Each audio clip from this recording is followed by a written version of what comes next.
Boa noite a todos, que o Senhor Jesus Cristo, pelo seu Espírito, nos ajude a entender o texto de hoje à noite. Amém? Queridos, é um texto muito importante para a vida da igreja.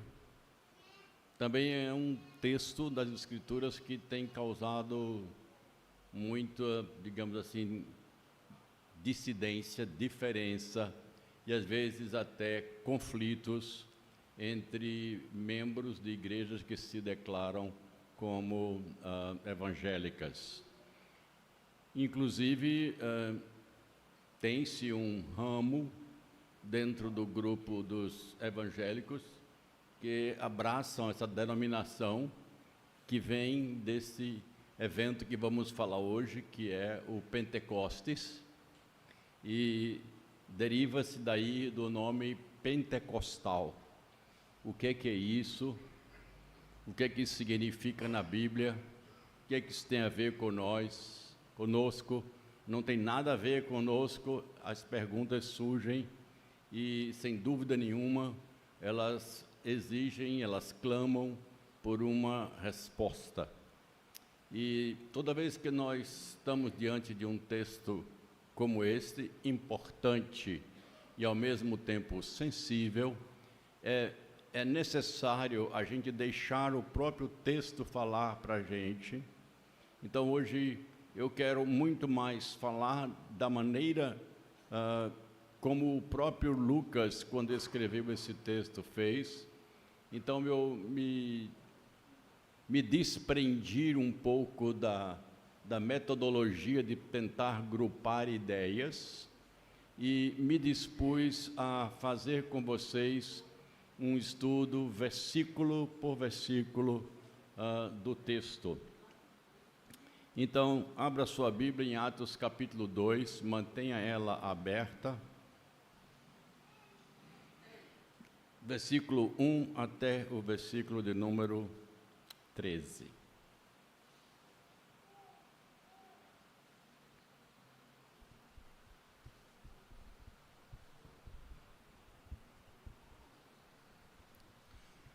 Capítulo 2 do livro de Atos, versículo 1 a 13. Todos acharam? Eu vou fazer uma leitura integral e depois nós vamos conversar. Ao cumprir-se o dia de Pentecostes, estavam todos reunidos no mesmo lugar. De repente, veio do céu um som, como de um vento impetuoso, e encheu toda a casa onde estavam sentados. E apareceram distribuídas entre eles línguas, como de fogo, as quais pousaram sobre cada um deles. Todos ficaram cheios do Espírito Santo e começaram a falar em outras línguas, segundo o Espírito lhes concedia que falassem. Estavam morando em Jerusalém homens piedosos, vindo de todas as nações debaixo do céu. Assim, quando se fez ouvir aquela voz, afluiu a multidão, que foi tomada de perplexidade, porque cada um os ouvia falar na sua própria língua. Estavam atônitos e se admiravam, dizendo: vejam, não são galileus todos esses que aí estão falando? Então, como os ouvimos falar cada um em nossa própria língua materna? Nós somos partos, medos, elamitas e os naturais da Mesopotâmia, que é a região da Caldeia, Judeia, Capadócia, Ponto, Ásia, da Frígia, da Panfilha, do Egito, das regiões da Líbia, nas mediações de Cirene e romanos que ali residem, tanto judeus como prosélitos, cretenses e árabes. Como os ouvimos falar sobre as grandezas de Deus em nossas próprias línguas. Todos atônitos e perplexos, perguntavam uns aos outros: o que isso quer dizer? Outros, porém, zombando, diziam: estão bêbados. Muito bem, vamos começar com o texto, entendendo o que é essa questão do Pentecostes. Pentecostes é uma palavra grega que utiliza, ou que é compreendida através das suas duas partes, penta, não é? E a questão do costê, que é decimal. Então, significa 50, ou melhor, aplicando, quinquagésimo, aquilo que vem depois do 49, para você entender melhor. Então, esse é o significado da palavra Pentecostes. Mas que dia era esse para os judeus? Nós encontramos o registro disso bem detalhado, e eu quero que você vai trabalhar bastante a Bíblia hoje. Abra em Levítico capítulo 23, 15 e 16, e nós vamos ver o que é que o judeu estava comemorando neste dia chamado Pentecostes, e vamos aprender algumas coisas muito interessantes logo a partir daqui. No capítulo 23, versículo 15, diz assim: contem 7 semanas, 49 dias, a partir do dia imediatamente após o sábado. Esse sábado aqui era o sábado da Páscoa. A partir do dia que trouxeram o feixe movido, deverão ser semanas inteiras, até o dia que vem depois do 7º sábado. Contem 50 dias. Então, apresentem uma oferta nova, ou apresentem uma nova oferta de cereais ao Senhor. Então, veja, tínhamos a Páscoa judaica. Eles deveriam contar 7 semanas, chegaria no outro sábado, e o Pentecostes era no dia seguinte. Então, a primeira coisa que aprendemos de imediato: que dia era o Pentecostes? O primeiro dia da semana, era um domingo, e aí que começava essa festa, também conhecida como Festa das Semanas, ou Festa das Primícias. E aí você vai começar a entender por que é que o povo, por que é que os irmãos de Jerusalém estavam reunidos, sem quê, nem para quê.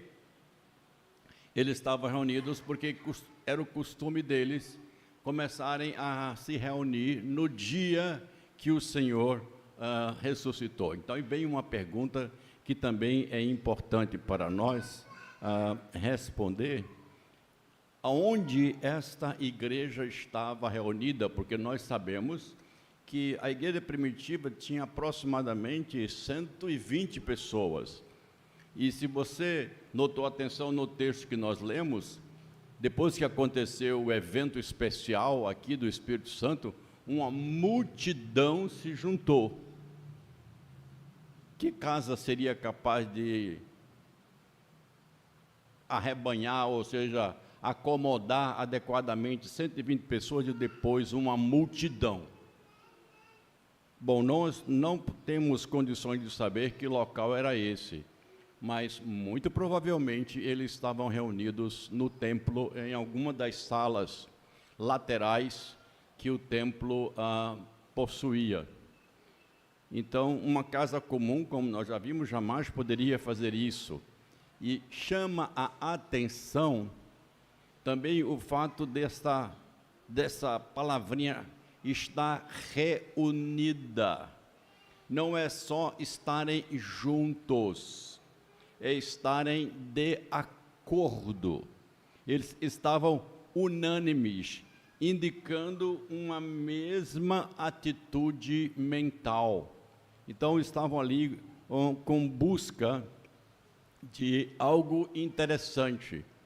E tínhamos feito uma conexão com isso, e o Daniel me fez lembrar de algo interessante, é que o texto sagrado diz no capítulo, logo no versículo 2, que eles estavam sentados. E se você olhar nas Escrituras, sentado é a maneira comum que o judeu ensina e aprende. Jesus disse muitas vezes, como se assentasse, e tendo se assentado, passou a ensinar. Então, eles estavam aprendendo, eles estavam no momento do ensino. Alguém estava entre a igreja, ensinando os princípios da palavra de Deus para eles. E o que aconteceu? Versículo 2. Um som muito forte, como de um vento impetuoso. O termo pode dizer até que como um trovão que veio do céu, mas não havia nada que indicasse uma tempestade. Isso aconteceu, no versículo 15, você pode dar uma olhadelazinha, que você vai descobrir lá que eles estavam reunidos, era pela manhã, eram 9 horas da manhã, hora da escola dominical. Eu estou brincando. Era uma hora em que eles estavam reunidos naquele dia. Mas o texto diz, às 9 horas da manhã. E não havia nenhum sinal de tempestade. Eles ouviram aquele vento, como que diz assim, algo especial está acontecendo. O que é? O que houve? O que está para acontecer? Então, há essa indicação do céu, e creio que aqui nós podemos fazer a primeira ligação de um paralelo que Jesus Cristo disse claramente para os judeus. Mas recebereis poder ao descer sobre vós. Então, era algo que vinha de Deus. Lucas, quando escreveu esse texto, ele conseguiu, com as pessoas que estavam presentes na sua pesquisa, que elas compreenderam, ele conseguiu extrair das pessoas essa informação, de que elas viram que algo vinha do céu. Não era uma coisa como algo que, uma ventania que entrou aqui na porta. Eles perceberam que era algo que vinha do céu, um som muito forte e que havia chegado até eles. E aí chegamos no versículo 3, onde a manifestação do poder de Deus, para que eles soubessem que algo sobrenatural, divino, não humano, estava acontecendo, apareceu sobre aqueles irmãos que estavam ali naquele lugar reunidos, sobre a igreja, línguas como que de fogo, o símbolozinho na cabeça deles, como se tivesse uma pequena lamparina na cabeça, e aquilo estava aparecendo ali sem a lamparina, era só aquele fogo. Nós podemos, olhando este fato, extrair pelo menos 2 simbolismos, sem ferir muito o significado do texto, olhando principalmente o que na Bíblia nos ensina. Primeiro, é que Deus exigia que a presença dele no Santo dos Santos existisse sempre luz, lamparinas, com velas ou com os seus candelabros, que eram 7, acesos o tempo todo. E aquilo era um símbolo claro para qualquer membro dos sacerdotes, que Deus estava presente ali, e que aquela luz era símbolo da presença de Deus. Nós temos agora aqui isso acontecendo, não mais lá dentro do templo, mas acontecendo do lado de fora, como as pessoas, a luz do Espírito, e não está na mão, não está no braço, não está na perna, está na mente.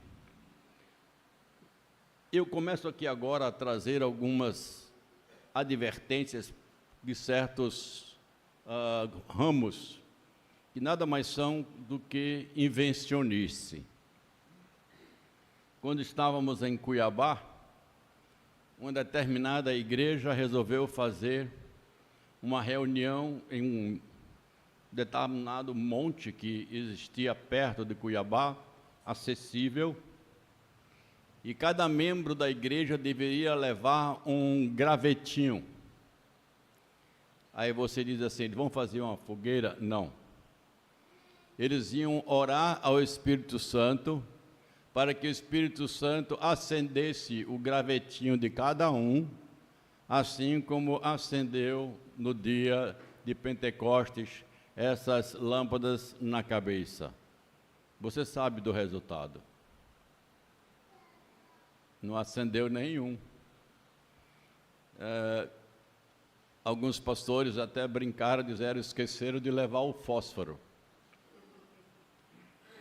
Mas nós não podemos olhar esses fatos e querer repeti-los em nossas vidas. A descida do Espírito Santo na vida da igreja aconteceu como um fato histórico, assim como a vinda e o nascimento de Cristo a este mundo, assim como a sua ressurreição, assim como a sua ascensão, em que Ele está assentado à direita de Deus Todo-Poderoso. O Espírito Santo desceu sobre a igreja e ficou sobre a igreja e está sobre nós até hoje. E aquele evento, naquela época, aconteceu para mostrar, na maneira dos dois simbolismos, tanto do fogo, que era em formato de uma língua, quanto do vento que aconteceu, era um simbolismo da presença do Espírito Santo de Deus, que agora estava com a igreja. Mas vai mais um pouco, queridos. O Espírito Santo não se fez presente. Olha o versículo de número 4, apenas no lugar. Ele diz que as pessoas foram cheias desse Espírito. A palavra traduzida por cheia significa tomados, controlados. Você já ouviu a expressão, fulano está cheio de raiva? E cheio de raiva ele fez isso. Então, porque ele está cheio, justificou aquilo. É esta a mesma estrutura de significado que devemos abraçar. O Espírito Santo tomou aquelas pessoas, o Espírito Santo controlou aquelas pessoas e motivou aquelas pessoas a falarem uma língua que elas não conheciam. Note, o texto não fala em línguas estranhas, fala em línguas estrangeiras. Ontem, sábado, exatamente, ontem à noite estava chegando em casa e o porteiro, que é o vigia do meu prédio, ele é pastor da Assembleia de Deus. E de vez em quando, tanto eu quanto o Daniel, nós damos nossos esboços de sermão para ele. E aí ele chegou para mim e disse, pastor, você vai pregar amanhã? Eu disse, vou. Vai pregar sobre o quê? Eu disse, eu vou pregar sobre Atos 2, a doutrina da descida do Espírito Santo. Ele fez, é do poder? Eu digo, realmente, é do poder, não tenha dúvida. Mas fale mais, ele sempre diz assim, fale mais, diga mais aí. Aí eu disse, você sabia que as línguas que o Espírito Santo fez aqueles homens falarem aquele povo da igreja, não foram línguas estranhas, mas foram línguas estrangeiras. Aí ele deu uma parada e fez: pastor, eu sou assembleano. Eu disse: eu sei que você é assembleano, mas eu não estou falando para você doutrina presbiteriana. Eu estou te dizendo o que está escrito no texto. O texto diz que as pessoas estavam falando línguas conhecidas. E não eram línguas estrangeiras que ninguém sabia. Eram línguas conhecidas. E este foi o milagre que o Espírito Santo fez. Por que eu estou destacando isso? Porque eu quero fazer um paralelo lá com Gênesis capítulo 6. E você olhar que é Babel. O que aconteceu em Babel com relação à língua? Você está lembrado? O que aconteceu? Deus mandou uma ação entre as pessoas que estavam construindo a Torre de Babel. Cada um começou a falar uma língua estrangeira diferente. E agora, para você poder se comunicar, você tinha que se relacionar e descobrir quem é que está falando a mesma coisa. Já pensou? Um falando japonês perto de você, outro falando alemão, outro falando turco, outro falando árabe, e você falando português, né? A única solução é português, português, português aqui, a fila é essa, atenção, pessoal do português. Era a única maneira de se comunicar agora, meu irmão. Era se unir com quem falasse a mesma língua. Você notou que em Pentecostes há uma inversão de Babel? Em Babel, as línguas trouxeram confusão e ruptura.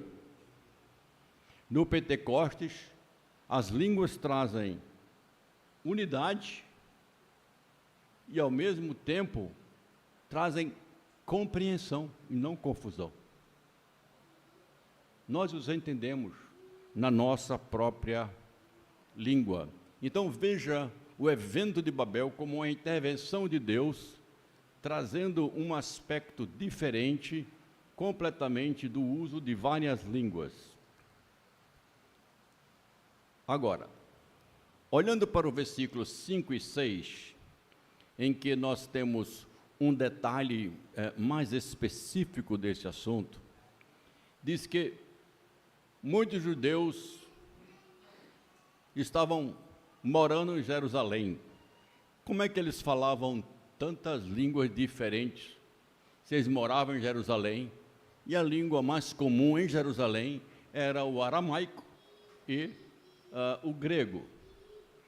Queridos, se teve um povo que foi espalhado pelo mundo várias vezes, este foi o povo judeu.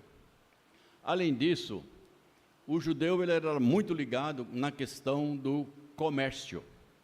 Então, com a diáspora, a primeira diáspora que aconteceu pelo Império Persa, foi espalhado por vários países.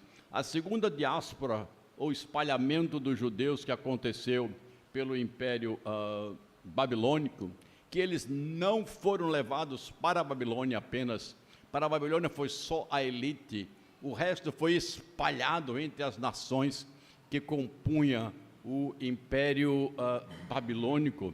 Além da mescla que o Império Grego também produziu, teve também a participação e a mistura agora do Império Romano. Tudo isso aí estava misturando pessoas que moravam em lugares diferentes, negociavam em lugares diferentes. E há comentaristas que dizem que muitos deles tinham casa em Jerusalém para estas festas e moravam fora de Jerusalém para os seus negócios. Então o texto diz, olha, tinha muito judeu que estava presente nessa festa, que eles vinham passar a Páscoa e ficavam esses 50 dias até a festa das primícias. O texto diz que o fato nesse versículo 5 e 6, que chamou a atenção do povo, não foi o som impetuoso, nem foi as línguas de fogo na cabeça deles. O fato que chama a atenção dos judeus que estavam em Jerusalém, na verdade, foi o som que foi ouvido a partir da fala dos crentes da igreja de Jerusalém. Isso é muito interessante. É como se Deus dissesse assim, o meu sinal, na minha presença, do meu Espírito, na vida do meu povo, é para capacitar este meu povo para falar àqueles que estão lá fora. A mensagem vem de cima para vocês, e de vocês agora vocês vão falar. E o texto diz que grande multidão, admirada, sem saber o que de fato estava acontecendo ali, se juntou. Mas o primeiro impacto, a primeira sensação, a primeira, digamos assim, impressão que os não cristãos tiveram está na expressão do versículo de número 7. A expressão é: não são todos galileus. Um leitor despreocupado vai passar por cima desta frase, mas ela é uma expressão pejorativa. A Galileia era tida a região da Judeia composta por pessoas ignorantes, intelectualmente despreparadas e incapazes de estarem falando as línguas que eles estavam ouvindo. Então havia uma dúvida, como é que tem esses favelados daí falando essas línguas? Como é que eu encontro essa pessoa aí nessa situação que a gente sabe, essas pessoas nessa situação que a gente sabe que não tem educação, está falando grego, está falando egípcio, está falando latim, está falando aramaico, está falando a língua do etíope, babilônio, do árabe. Quem? Como isto é possível? Então, a primeira questão que aparece não é simplesmente uma admiração, é um desdém. Tem alguma coisa errada aqui nesse negócio. Entretanto, Lucas faz um contraponto, queridos, muito especial. E ele destaca isso 3 vezes. Veja o versículo 6, o versículo 8 e o versículo 11. Veja qual é a expressão que se repete. Versículo 6, versículo 8 e versículo 11. Qual a expressão que se repete?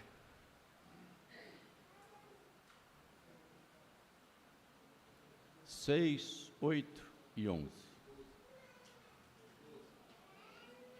Qual foi? Tem uma expressão.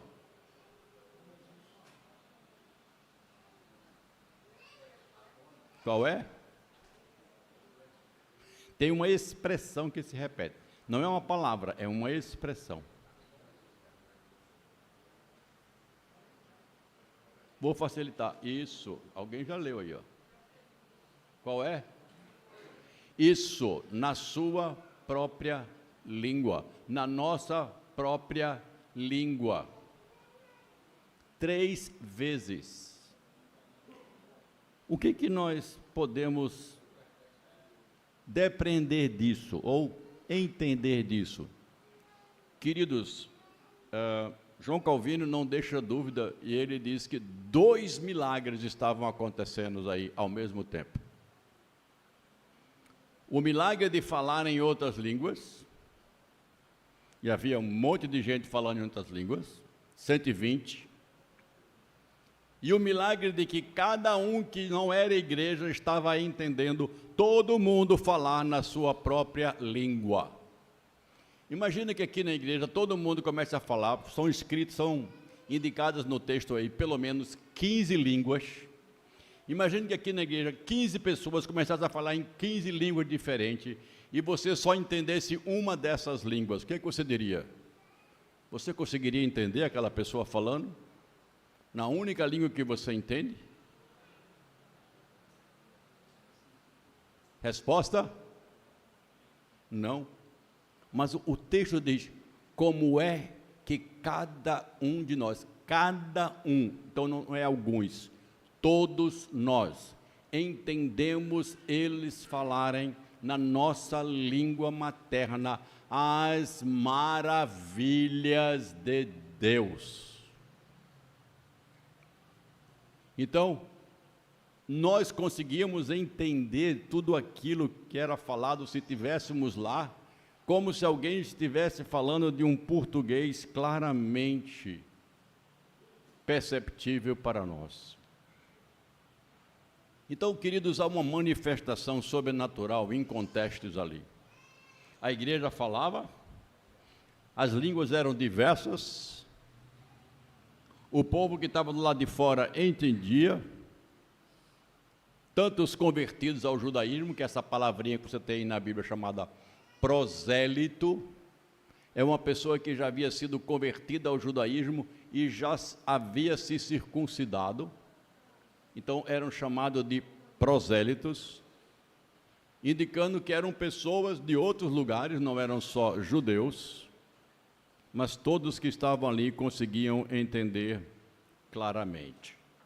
E por fim, nessa análise pedaço a pedaço, depois vamos fazer algumas implicações. O versículo 12 e 13 mostra surpresa e ao mesmo tempo zombaria. Mesmo com a manifestação sobrenatural que estava acontecendo e era fato inegável, aquele povo olhando para tudo aquilo, eles não podiam dizer, isso é normal. Então eles só tinham duas alternativas. Ou procurarem saber de fato qual era a raiz e aquilo que estava acontecendo, ou eles partirem para uma postura de desprezo da evidência do Evangelho. E é por isso que no versículo 13 registra que alguns deles disseram, eles estão bêbados.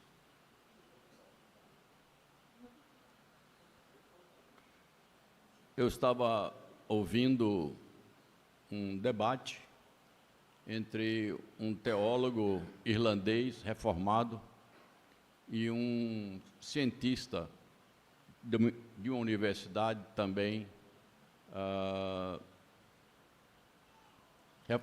universidade também irlandesa. O nome do homem é John Lennox, não é John Lennon não, tá? É Lennox. E no final foi dado oportunidades para um falar e o outro falar. E a palavra do ateu, do cientista, foi o seguinte: se eu tivesse vivido na época que Jesus esteve nesse mundo, se eu tivesse visto os seus milagres, se eu tivesse presenciado a sua crucificação, e se eu tivesse tido o privilégio de presenciar a sua ressurreição, eu teria me internado com uma alucinação.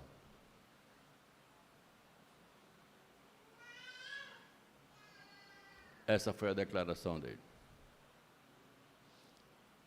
Quando há incredulidade no coração, não é a manifestação do poder de Deus que vai fazer uma pessoa crer ou não crer. Esse homem disse, eu podia ter visto tudo isso aí que você está dizendo, que está na Bíblia. Eu ia dizer que eu tive uma alucinação, que eu estava alucinado. Isso foi fantasia da minha mente. Aqueles homens não podiam negar o que estavam vendo, o evento sobrenatural. mas podiam escarnecer, podiam zombar. E gritaram: estão bêbados, estão bêbados.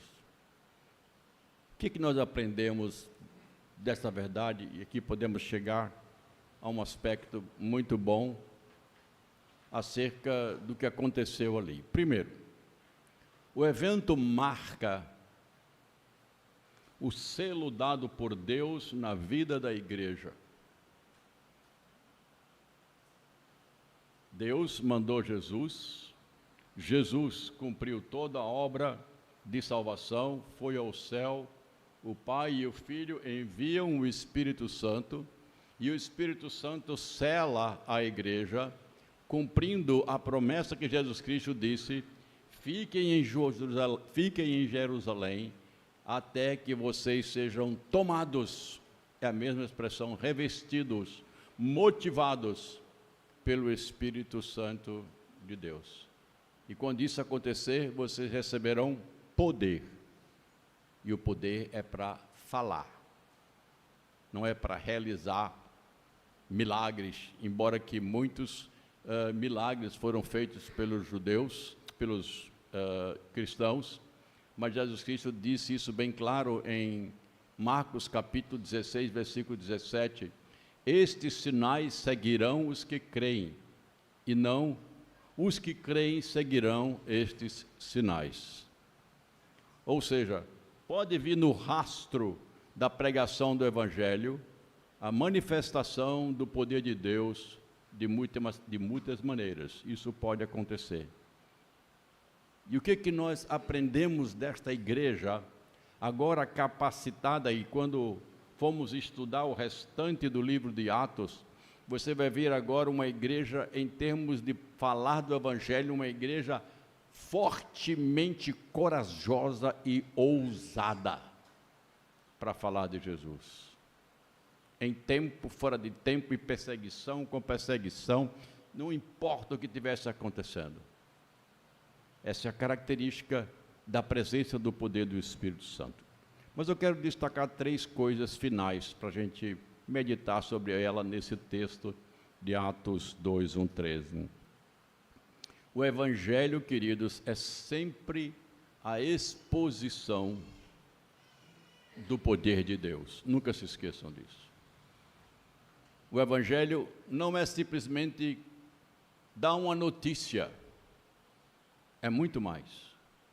O apóstolo Paulo diz assim: eu não tenho vergonha do Evangelho, porque ele é poder de Deus para a salvação. Você tem esse poder dado por Deus na sua mão de anunciar as maravilhas de Deus.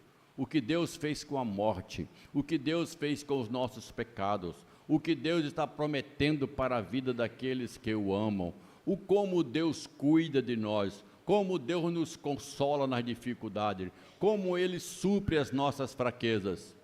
Isso é poder para ser testemunha, e o Evangelho é poder de Deus. Segunda coisa, você faz parte, bem pessoal, você faz parte do povo escolhido por Deus para anunciar as boas novas do Evangelho. Não importa quanto tempo você tenha de Evangelho, se você é de fato parte do povo de Deus, você recebeu a responsabilidade e o poder e a capacitação e a ousadia do Espírito Santo para compartilhar este Evangelho.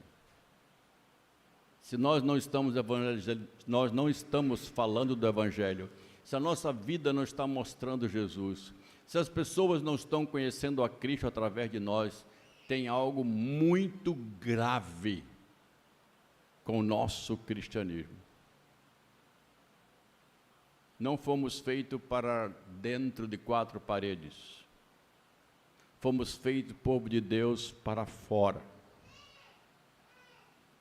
Terceiro e último, quando você começar a fazer isso, eu quero lhe alertar que a pregação do Evangelho sempre encontrará alguma resistência.